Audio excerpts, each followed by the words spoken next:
sisters and friends. Happy Monday, everybody. Y'all, we are about to get our week started off so great together because I have a good friend on. Her name is Joy, and I've actually known her for a pretty long time, but we just actually got to know each other here really this week. And I'll tell you how this happened, and it's so beautiful. My teammates were meeting with Joy because she's going to help out some with the LO Sister Conference, and they called me after and said, Sadie, you've got to have Joy on the podcast. Like, her story is so amazing. She's so inspiring. She is like mentored us essentially while we sat there with her and met about conference.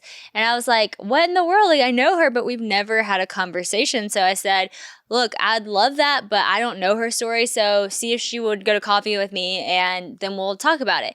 So we went to coffee and I literally called Steph after. He goes, she has to be on the podcast like ASAP. And so we had planned for today, and that was just a couple of days ago that we had coffee and fell in love with who you are and your story. And I'm so thankful that you're on the podcast today. So thanks for joining us. Thanks for having me. And thanks to your team. They're amazing. But it was a really good conversation with them as well. And I'm inspired by all of you and your work. And I think that, any of our stories that we have can help somebody else who's gone through something similar, or can be relatable. So if I can help in that way, I would love to. Well, I know she's going to, and I know it's going to inspire you. But I will say before we even start, you are not used to doing a ton of podcasts, are you? No, like one. I've done one. I think I cried the whole time. So that's okay. I'm good today, though. I don't think I'll cry. Well, I wouldn't say that. People get on this couch and the tears come. But no, I love that you're doing this because I know it can be hard to step outside of your comfort zone, especially share something like your story. But first, we'll just start with people getting to know who you are and what you and your husband do, because that's how I got to know you guys. So what are you guys up to right now?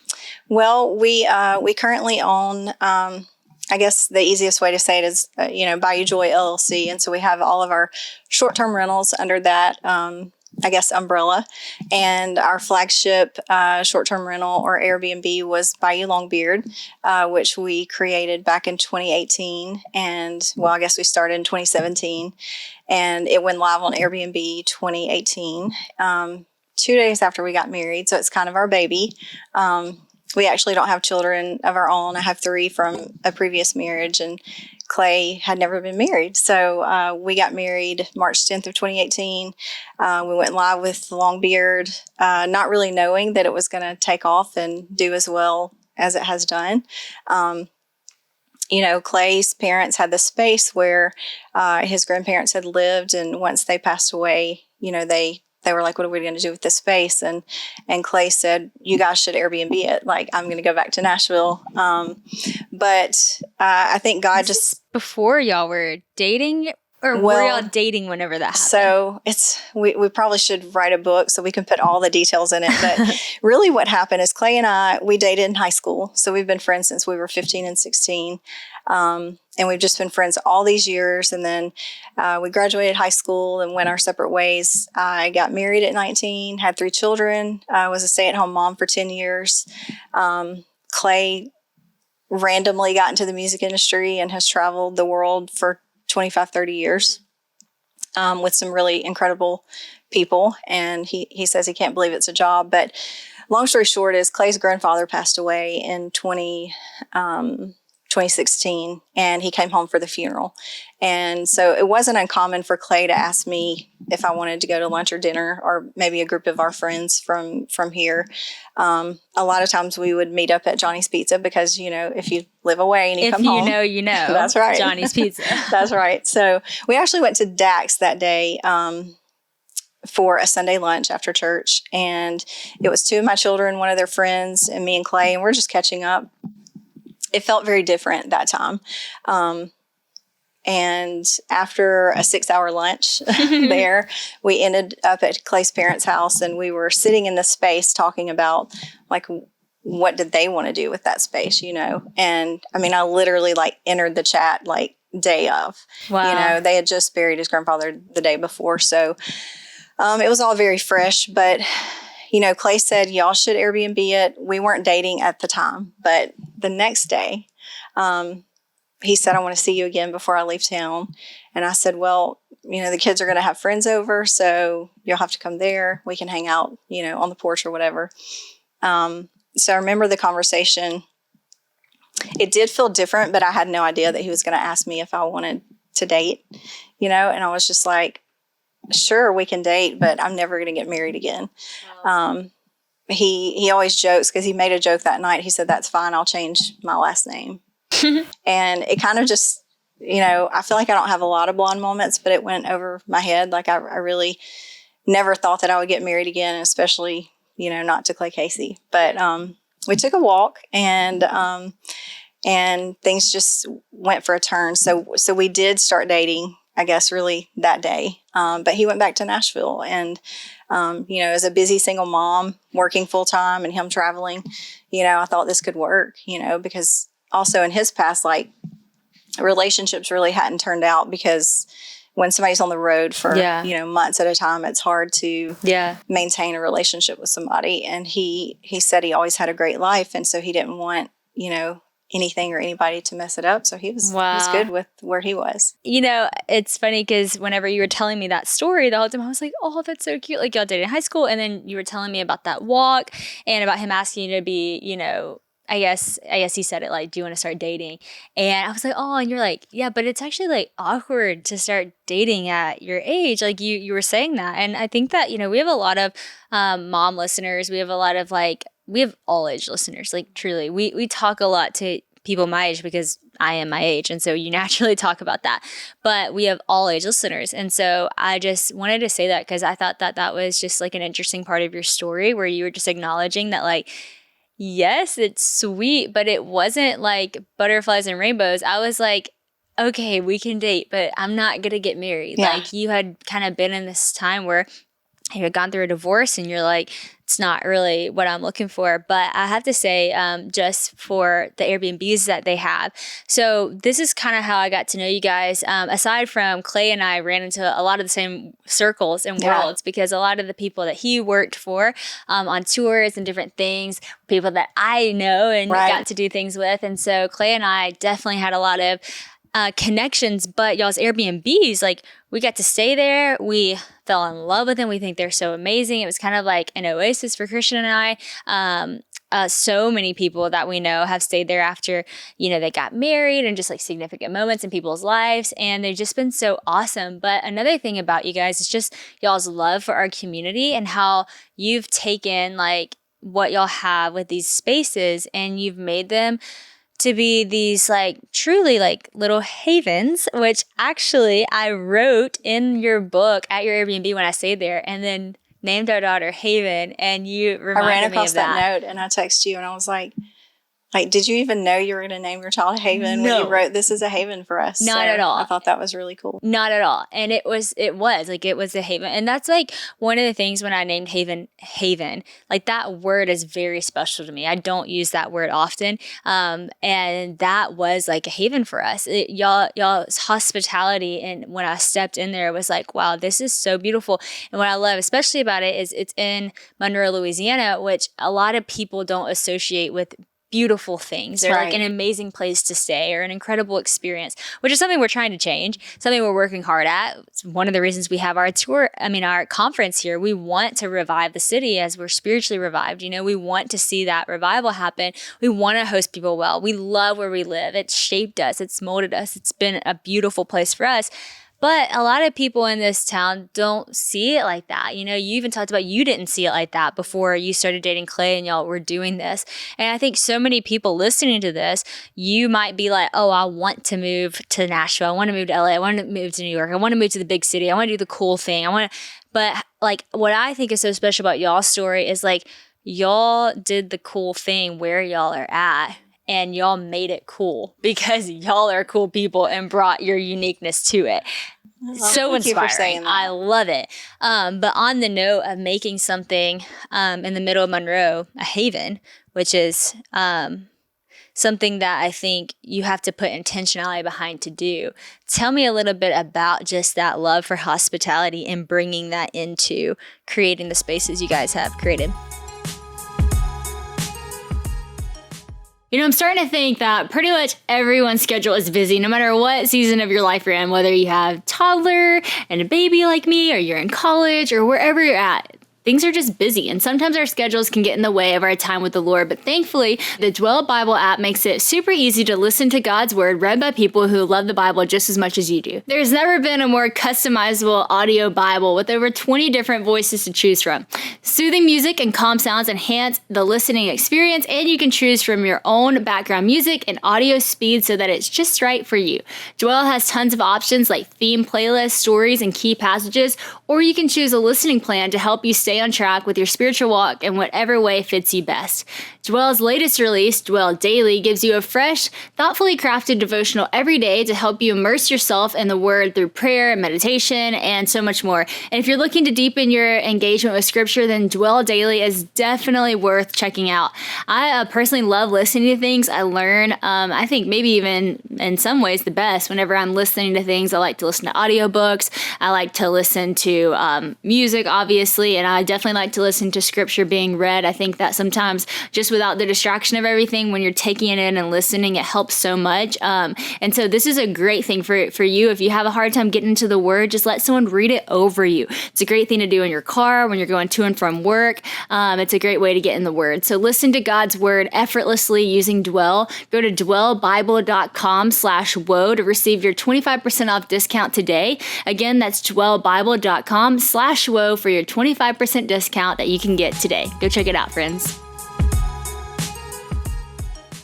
Yeah, so interesting enough, when Clay left, after we started dating and he left and went back to Nashville, it was like a few weeks later, he said, I'd love to fly you to Nashville, show you around the city I've lived in for so long.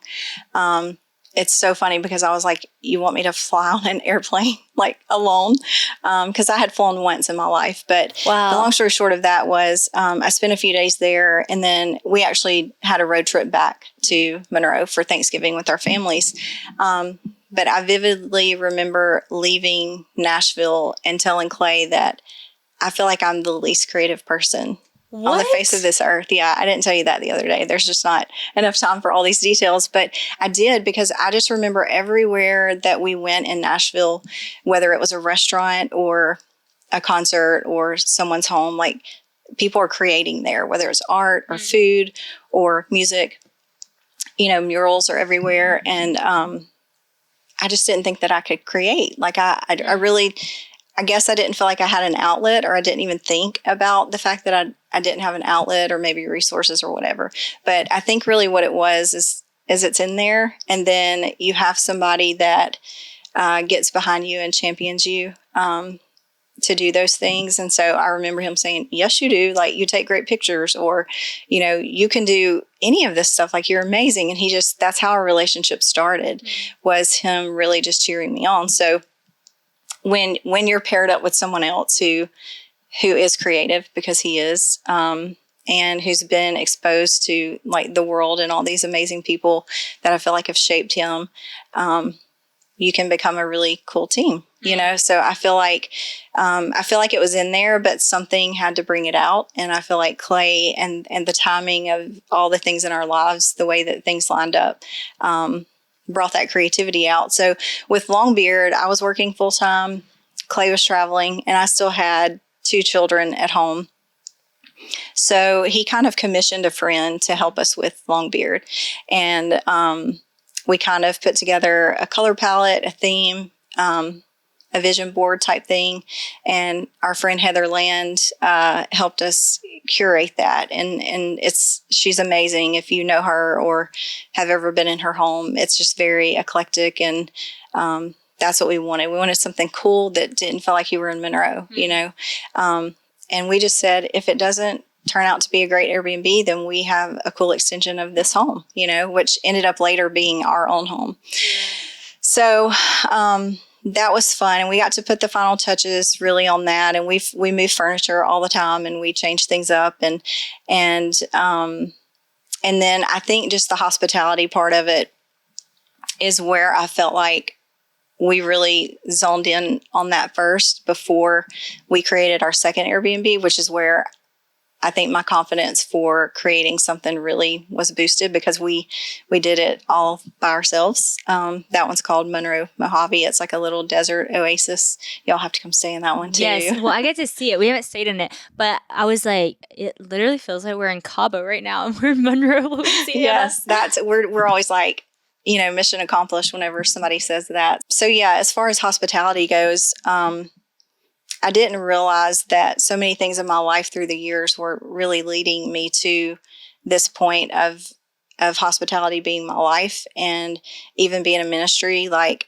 for us, we connect with so many people. We have so many meaningful conversations, and we share our story with people that come through there. And I quit my corporate job a year and a half ago to focus on this full time. And there's just been so many opportunities where, if I was still working a corporate job, I wouldn't be there for coffee on the porch or a boat ride at sunset to have these conversations with people. And so I realized that even my corporate job at Vantage Health Plan shaped me a lot for hospitality. And I think Clay even realizes that his career in the music industry has really shaped him for what we are doing together, which is creating cool spaces for people where we get really nerdy about making it so cool and touching all your senses so that you have like the best possible experience. But what that does for our city is, if you come into our city and stay with us, and we can give you a good experience and then tell you where all the great local things are, tell you about our city, all the history, the culture, then, those guests leave Monroe and West Monroe feeling like, wow, that's a cool city. Yeah. And so, like, we're not against hotels at all. Or other Airbnbs, but if somebody comes through Monroe and they stay at a place that wasn't inspiring or wasn't clean or didn't smell good or feel good or whatever, they're going to leave like thinking about that. Yeah.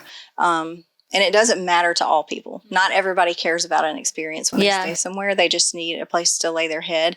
And we've had those people come through our spaces, but they leave and they're like, wow, I can't believe that was in Monroe. Well, it's true. And you do, even if you say for a second, like, you base, so many times we often, like, for better, for worse, and sometimes for worse, we can make a judgment on something based off of like the 5 seconds we encountered it, like the first few seconds. And I think that that's like the hard thing about like people who are celebrities, and some would put me in that category of like a famous person. And it's hard because you meet someone and, you have this one encounter with them, and then that is the encounter they're going to take away, and they're going to tell everyone that's who you are as a person. Oh, I met that person one time and they were blah, blah, blah. And there's this one person that commented on my Instagram, and she like made it out to like make sure everyone knew that I was not who I said I was, because one time I was at the beach and I was with all my friends, and back in the day, this before I was married, and I used to be like, if I was with all my friends, it would embarrass me when we would be out and people would freak out over who I was, or like want to take a picture, because like, you're with your friends and you're trying to be normal, and I was just like, it would just make me feel like, oh man, I don't want my friends to feel uncomfortable about this moment. And we were at a place where it's super like crowded, and so the buzz started going, and oh my God, Sadie Robertson, everyone could just like kind of hear it. And I was trying to just kind of ignore it and like keep going, like no one had said anything.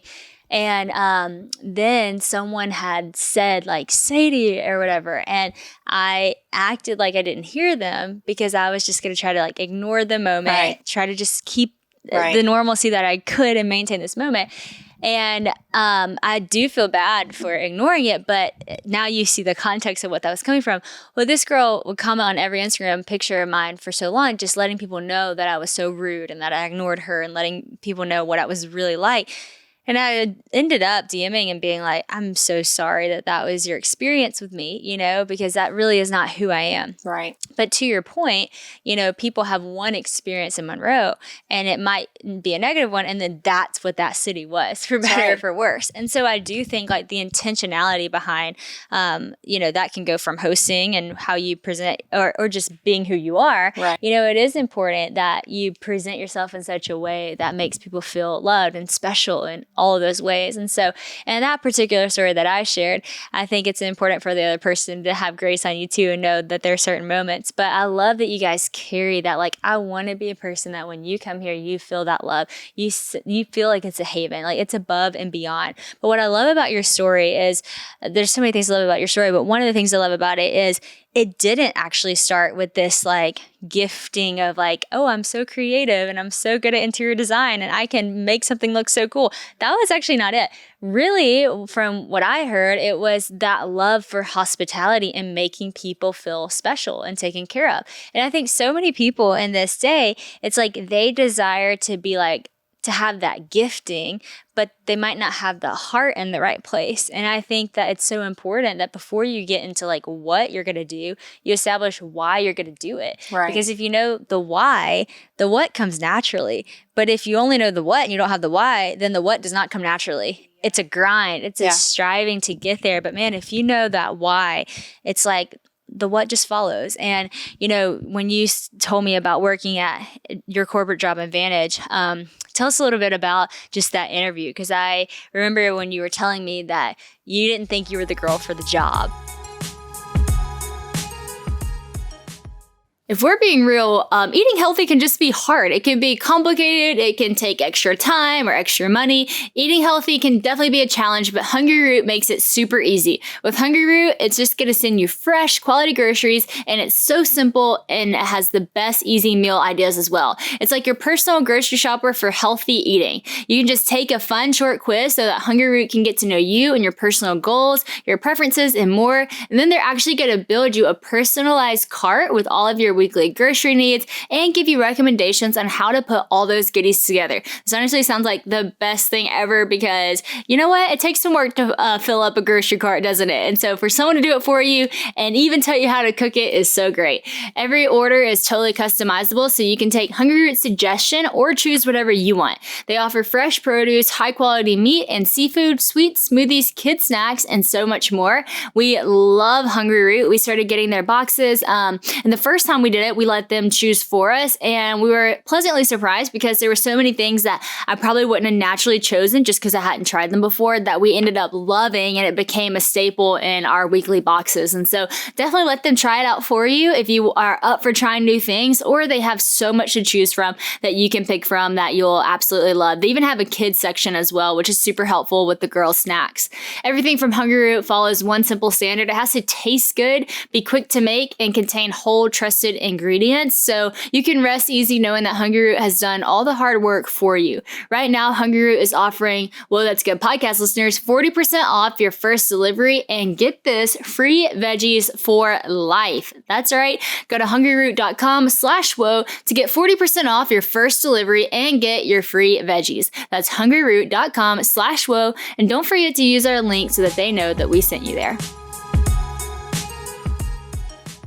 Actually, I was working for a CPA, which was, I had a couple of, well, let me back up. I was a stay-at-home mom for 10 years. I didn't finish college.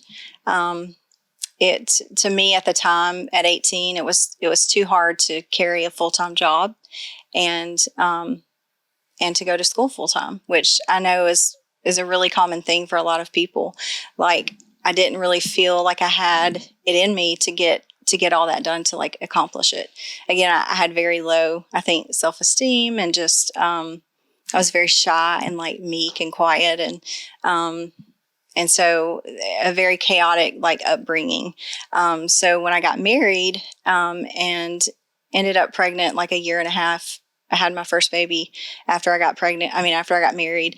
I stayed home for 10 years. And so I didn't finish college, and so I went through a divorce in 2008, and I was the lady that didn't have anything under her belt to like start a career, you know. But I made the choice to go through the divorce and then just try to figure it out. So it's weird because I was probably the least likely person to say I can do this like on my own. But I didn't know what that was going to look like. So I had a couple of jobs that were really great, but I didn't have benefits for me and my children. So I had a friend reach out to me to let me know there was an opening at Vantage Health Plan. I had no idea what Vantage was. At the time, I remember seeing like all of these yard signs popping up around town with Affinity Health Group. And so Vantage was growing rapidly, and she was like, there's this position in human resources that I think you would be great for. And I was like, what's human resources, So I knew that I loved people. I knew that I had a lot of life experience, but I didn't have a college education. I didn't have a degree in HR. And so I was like, I mean, I'll interview, but I'm probably not going to get the job.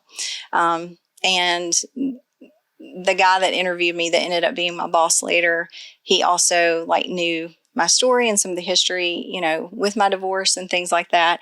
So I thought, he's not going to hire me. Like I'm just not the one for the job. And I remember Brad Bertram telling me that, there are people that can come in here with 5 degrees, but they don't have like the innate ability to connect with people, to love people like you do, and life experience sometimes can be more valuable than a college degree. And so not that college degrees aren't valuable. I think they're amazing. I think it tells that you can also stick with something and accomplish it. And I think it would have been really cool for me to do that one day, but I didn't. And so, I do want to say that like, you can have a career without having gone through college, or you can be something without having graduated college. So whatever path you choose, like, it's okay. You can find something that you love and that you're passionate about. And so I just happened to be 40 years old when I realized, wow, this is what I was made for. The way that Vantage Health Plan, the job there really shaped me in so many ways and connected me with some amazing people throughout the community. But I was able to really serve people and love on people through Vantage with, 1,200 to, 1,600 employees that we served. But as people would come through the doors, like to interview for jobs or to meet with our executives, I just had this I had this burning desire to make sure that they felt comfortable and they had everything they needed. If they were nervous, I wanted to chat with them and just try to calm their nerves, because I was the girl sitting in the interview seat at one point. So I know what it feels like to, to come in. And it's funny because I kind of felt like that today coming in to interview with you again. But sometimes if you don't know what to expect or you don't know what someone's going to ask you, the nerves can be really crazy when you're interviewing for a job, especially if you really want the job. So the servant's heart that I had and that I was able to really, I guess, display in my job there, helped me to realize how much I love, hospitality and serving people. And I wanted to do that full time. So for 5 years, we actually had Bayou Longbeard and I worked the corporate job. So there were nights at midnight where we were cleaning. We did all the cleaning ourselves for 5 years. We just enlisted somebody to help us. And it's still hard to delegate that out because I'm so picky about, I want to make sure that it's a perfect experience for when our guests check in. And you have to really trust somebody else to make sure everything looks and feels the way that you want it to. So living next door does help. But I would sit at work at Vantage and think about how I could be home, nesting or creating, something else or getting ready for the next guest. And so I really had to decide where I wanted to be and where I wanted to focus all my energy. And it was full-time hospitality with our short-term rentals. Yeah. So. Well, it's so cool because I think about this, how everyone says Taylor Swift is the queen of Easter egg hunts. It's the Easter eggs all throughout. I'm like, no, God is king of Easter eggs, because you look back at your life and you see all of these little Easter eggs that that is planted in your life. And you're like, oh my gosh, I'm finding all these, when you look back and you think about you at Vantage and you're like, I'm not the person for the job, all this stuff, which kind of is a theme of disqualifying, thinking oh, I'm not creative, or I'm not the person for this job because you know me from this and you might think that, or I'm not going to get married because this and whatever. Right. And so many times, like, I'm not calling you out in a sense of you do this. We all do this. Right. Like, we all, like, so often, like, disqualify ourselves for the thing that God's, like, setting up for us. He's like, I'm setting this up. And actually, like, you are prepared for this because look at what you just came from. And so you're sitting here at Advantage thinking, like, I'm not the person for the job. You get the job. And you don't just do the job, you do the job well with purpose and passion. And you start to realize, like, you know what? I'm not just like sitting here at this desk. I'm going to make this like a welcoming space for people. And I want people to feel comfortable. And I want people to feel loved when they walk in this room. And I want people to feel prepared for what they're stepping into. And you cultivate this servant heartedness and this hospitality mindset in this Vantage office. And like now you're doing that on a bigger scale with Airbnbs and hosting people in your home and making sure that they feel comfortable and they feel loved. And as you were talking to people there and preparing them for that, you're doing the same thing now. You're talking to people and having discussions. And so God, every season, there's not a wasted one. Every season has its purpose. Every season, God is cultivating something in you. And that's why I don't like the term like, oh, I'm in like a waiting season, And I know we often use that, and there's nothing bad about using that term, but why I don't like it is because I think so many times when we think of waiting, like think about like a waiting room before you go into like the doctor's office. Yeah. It's like purposeless, Right. it's useless. Like you're sitting there and like you're just scrolling, you're reading some magazine that's from 2018 that has nothing to do with now. You're watching the TV, you're waiting for the purpose of being there is the appointment. And I think sometimes we treat waiting seasons like that. Like, oh, well, there's nothing really here for me. I'm just waiting until I get that break, or I'm just waiting until I get that job, or I'm waiting until I get married, or I'm waiting until I have kids.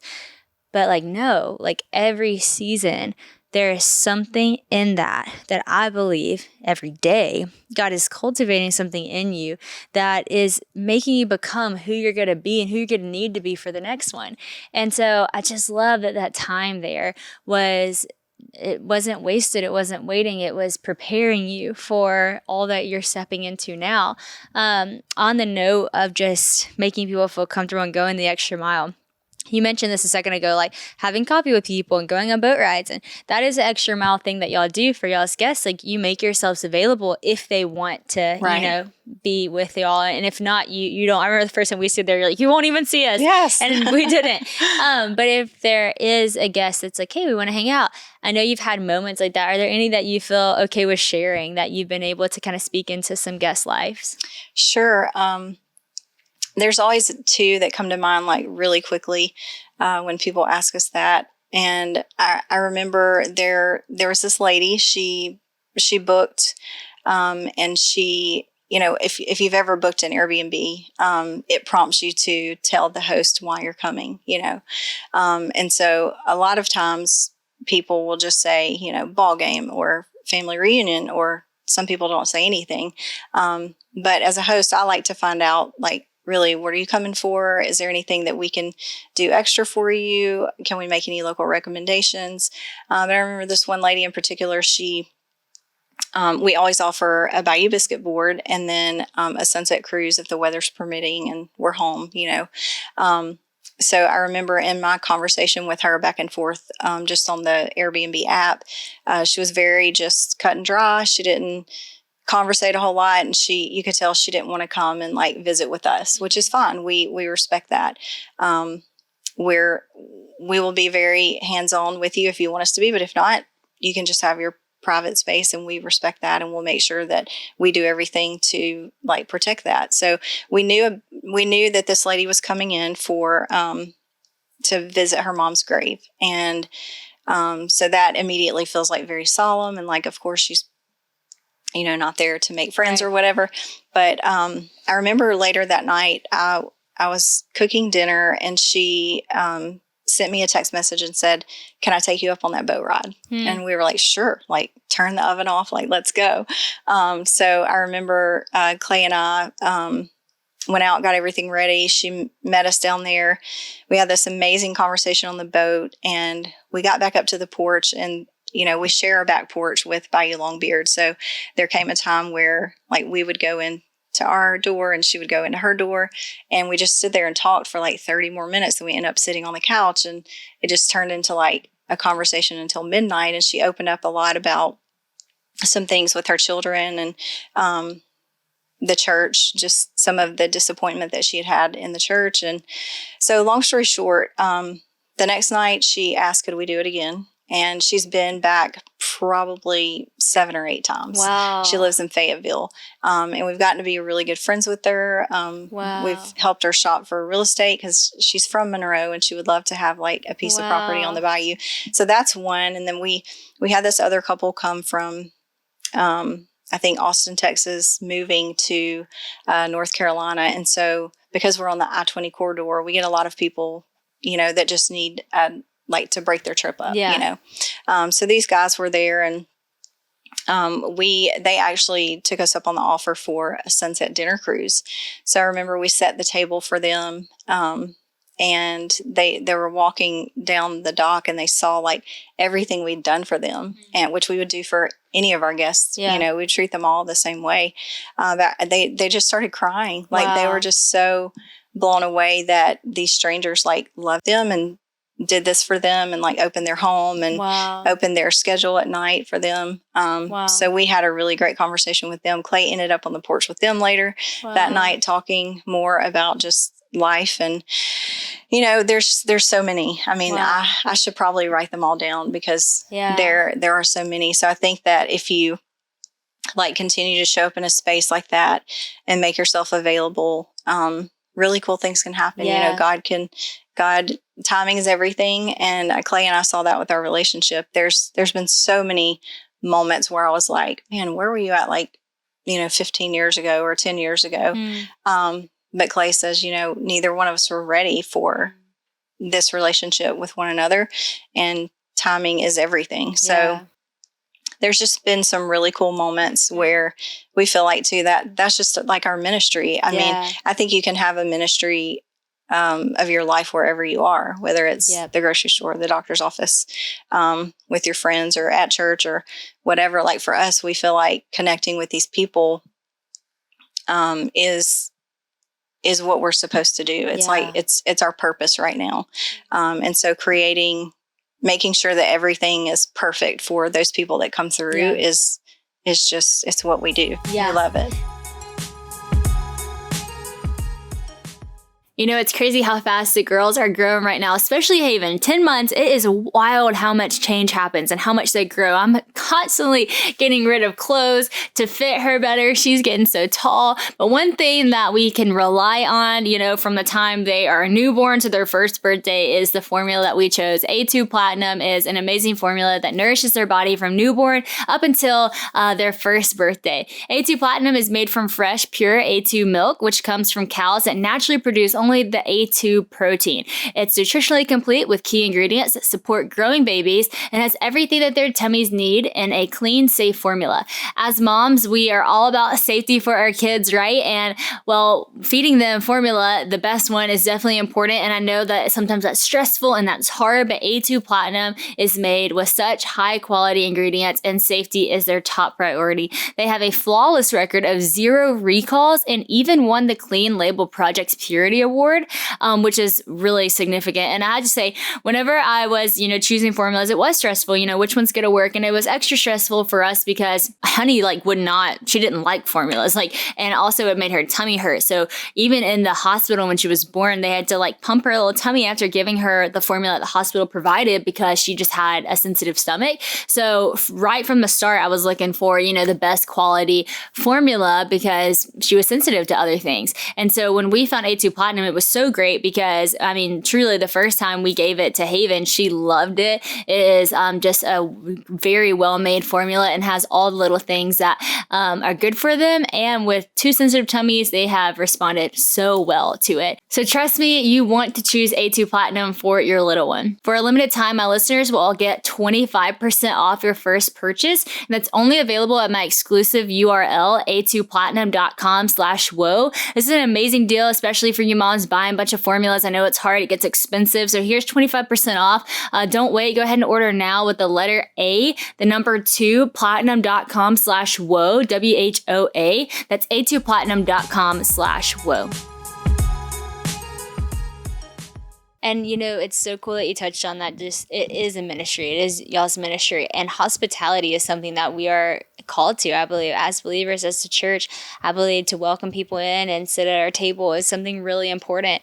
And here's the thing about that, because so many of you hearing this might go, oh, one day, whenever I have enough money to have an Airbnb, then I'll be hospitable. Or, whenever I have a great house or whatever. But like, that's not what it's about. That's not what the heart of hospitality is. Can you speak to a little bit about that, just for those who are listening, who are like, okay, what does it look like for hospitality to be in my life when I don't have the resources that I would like to have, Right.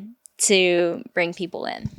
So yeah, I think back over the years where I would have, not had the opportunity to curate a space like this, or have the resources to curate a space like this. And I've thought about it a lot. And I remember back in 2019, I wrote a little post on Bayou Longbeard's Instagram page about hospitality, and just how like we all can be hospitable. We all can invite people to have a seat at our table. You don't have to have a fancy tablescape or, be an interior designer, which I don't credit myself for, but I am pretty proud of the spaces that we've created, or have a lot of money to, lavish your guest with things or food or drinks or whatever.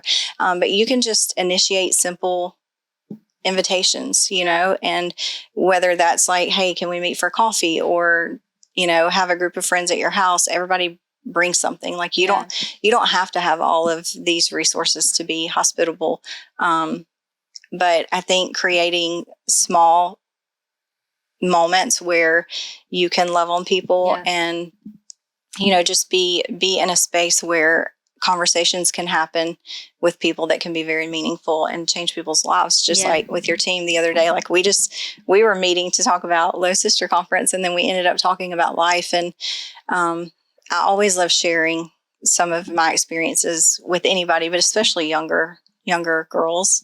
And it's like, if you can prevent people from going through some of the things you went through, or help them, come through things that they're going through. I think that, like you said earlier, all of our experiences are like, they're meaningful because they've shaped us, and then they can help other people.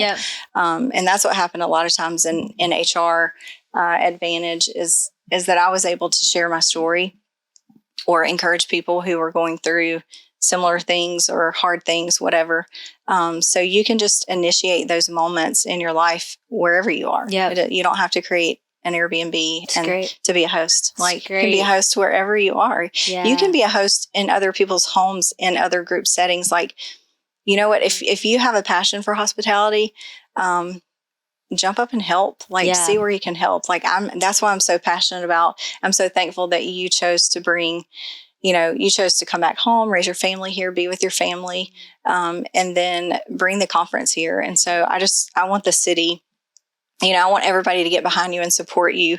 And that's why I feel passionate about, like, what can I do with my gift and my skill set, to help this conference be everything it can be. It means so much. And when she said that to me at coffee the other day, I was like, it makes me tear up, because like you even like hosting us and welcoming us back here, and then like helping us so much with the conference and everything. Like, I think ultimately, like, what it comes down to is this: like, every single person in the world wants to feel invited, and wants to feel welcomed in, and wants to feel loved when they're there. Everybody wants to feel that way.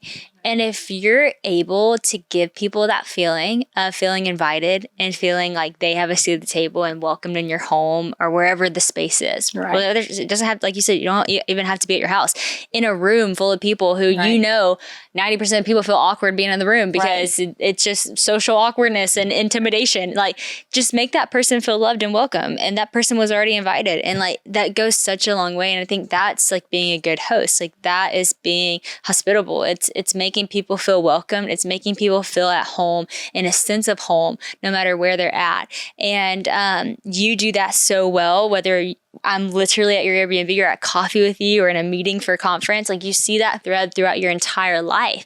And I was so excited to have this conversation, because I think that, like you said, everyone has a story. Everyone has their own set of ministry. And I love like having people on this couch for Sisters and Friends that it's different than like the typical interviews that you would hear. It's real life, real stories, what you're doing on a regular basis. Right. Not a normal job because it's different, but having a normal job, and from that, like birthing this really cool thing. And like, I want you to see yourself in Joy and understand that like wherever you are, no matter your story, God can use it to do significant things, big impact. She's making impact on every single person's life that steps into her home, and a huge impact in my life before I even had a conversation with her, just by letting her home be a haven for me. And so it's just amazing what you can do right where you're at if you actually do it for the glory of God. That's why I love that verse. Like, whatever you do, do it as if you're working for the Lord and not for man. And I know you've used your story to help so many people, even with your divorce. Like, you've told me about talking with several different young women who have stayed in the house, who are walking through that same thing, who are like, can we talk? And so just like making people feel welcome, telling your testimony, it says that the enemy's going to be defeated by the blood of the Lamb and the power of our testimony. And Jesus shed his blood. Now we got to share a testimony. Right. And you do that so beautifully. Just to put a bookend to this incredible conversation, you started out by talking about Clay and y'all's relationship. You guys are a power team. You're a power couple. Y'all are amazing. It kind of shocks me when you say, it's always shocked me when you said you got married in 2018, because I'm like, what? I feel like y'all been married like forever, just because of like the dynamic that y'all have. And you even said, you're like, I wish we knew each other 10 years ago or whatever, but like the timing is everything, and God makes all things work together for good. When you think about you and Clay and just the redemptive story, what do you want to share for people right now who have walked through messy things like divorce and hard things? Like, how have you seen God take something that was hard and work it together for good? Like, how has Clay been a part of that redemption story for you? I love being able to share my story. I think it's important to, when you've walked through something like that, like not to place blame, to take responsibility for whatever it was that you might have played a part in or what you learned from it. And I think so many times when we walk through those hard times, especially like divorce, you're so broken and you don't feel like worthy of love again. You think you can never love again. And then if you're older and you have children, and you have baggage, as a lot of people call it, no one's going to want to marry you. Like, I just got to a point where Clay's actually my third marriage. And I just got to a point where I was like, I don't want to walk through that again. I don't want my children to go through that again. So I'm just going to be in control and just say, I'm never going to get married again. Let's just call it that, And as you can see, God has different plans in all of our lives. And so if you can just let go and trust God's plan, I think that beautiful things can happen. And so when I told Clay that I wouldn't get married again, I really didn't think that I would. Like, I really, really didn't. I thought, this guy's never going to get married. I can date, but, it's just going to be very shallow, I think. And he was already my Christian brother friend, so it was going to be comfortable. And I think that the way that Clay has loved me has helped me realize that even like you said earlier, the things that you go through aren't without meaning and purpose in your life. And I just look at some of the hard things, whether it's the mistakes I made or the things that have happened to me, as stepping stones to get to where I am. And they have shaped me. You can ask my friends and family, I'm definitely not the same person that I was, 15 or 20 years ago. And with Clay coming in and knowing my history, my past, my baggage, and deciding that he chooses to love me. One of the things that I told your girls the other day at coffee was, I'm a very emotional person. If you know me, I'm super sensitive. I'll cry at the drop of a hat. And have been even chastised for that in the past in some of my relationships. Like, you cry so much, or you're so sensitive, or whatever. And when someone beats you down in an area of your life like that is just, it's like a part of who I am. I feel like God made me an emotional person, but what I didn't realize is that I think even like emotionally, I wasn't super stable because of some of the things that I'd gone through. So I remember telling Clay, like, early on in our dating relationship, when he would leave for tours, like, or when he would come to Monroe and see me and then leave, I would cry. I would just be like a 15-year-old girl who missed her boyfriend, you know? And there was this one time where I walked in and Clay had like 12 or 15 handkerchiefs laying out on the table. And I was just like, what is this? And he said, I just want you to know that, like, if you need to cry, I'm going to always have a handkerchief for you. Like, it's okay to cry. It's okay to be sensitive, be emotional. And I'll try not to cry right now. But just him, like, embracing that part of me and loving me, it's actually made me more emotionally stable. And it got to where I didn't cry as much when he would leave. And he was like, are you still going to miss me? Like, you don't cry like you used to. And I just feel stronger, but I'm just so thankful that he like embraced that part of me. And there's so many different things that I could tell you about him, the way that he loves me. I've never been loved that way and, or this way. And I feel like that he is for sure my redemption story. And I think that a lot of women go through divorces and think that they can't be loved again or love again. And you can, I spent about a year in between my second divorce and dating Clay before, like, I really just spent that whole year focusing on being healthy and independent and just being a mom. And I think sometimes when you focus on that instead of like, where's the next person, I mean, even when we started dating, I think when you're younger, you date people like with the intention of, I'll marry them. And if I'm not going to marry them, then I'm not going to date them. I mean, we even get taught that in church, like, don't date somebody that you wouldn't marry. But as a 40-year-old, like, I wasn't really thinking like that. Like, I wasn't like nonchalantly dating, but like, if I wanted to go on a date with somebody, like, that's fine. I'm not thinking about marrying them. Yeah. It's more of just like a companionship or just having somebody to go to dinner with or do this or that with. And so it's very different when you're older and you're dating. But I think if you focus on getting yourself healthy after something really hard like that, you'd be surprised at really what God can do in your life and who He can bring into your life. And for me, it was Clay Caisee, and I'm just so thankful because he has enhanced my life a million times over. He's really special. If you don't know him, you should know him. And that's so sweet. I love y'all so much. Y'all are the best. And that's the most beautiful story, truly. I said to the girls listening to this, and guys, that if you're listening to this, I hope you see yourself in Joy. I see myself in you in so many different ways. And I was thinking about, I had been in a relationship before where I literally cried every day. It was a not very healthy relationship. And that person would always say, you're so sensitive. You cry so much, all this stuff. It was a bad thing. And what's funny is after that, then I went opposite. I'm like, I'm not going to cry. I'm just going to be like a stone wall. Right, so then I didn't cry for a long time. And then when I met Christian, he was sensitive. Like, he would cry at like sweet things and like sweet thing. Like, he had a sweet emotion about him, and his mom does too. His mom is like the sweetest. Like, if she will cry with you, like, she is the person who will like cry with you, hug you, hold you, do the whole thing. Like, she will always shed a tear with you. And I just saw the beauty that they had surrounding like emotion. And Christian started to teach me that tears are such a good thing and they're so healing, and that the Bible even talks about tears, that God, that He knows the tears that fall from your eyes. And I just remember being like, wow, that is so beautiful.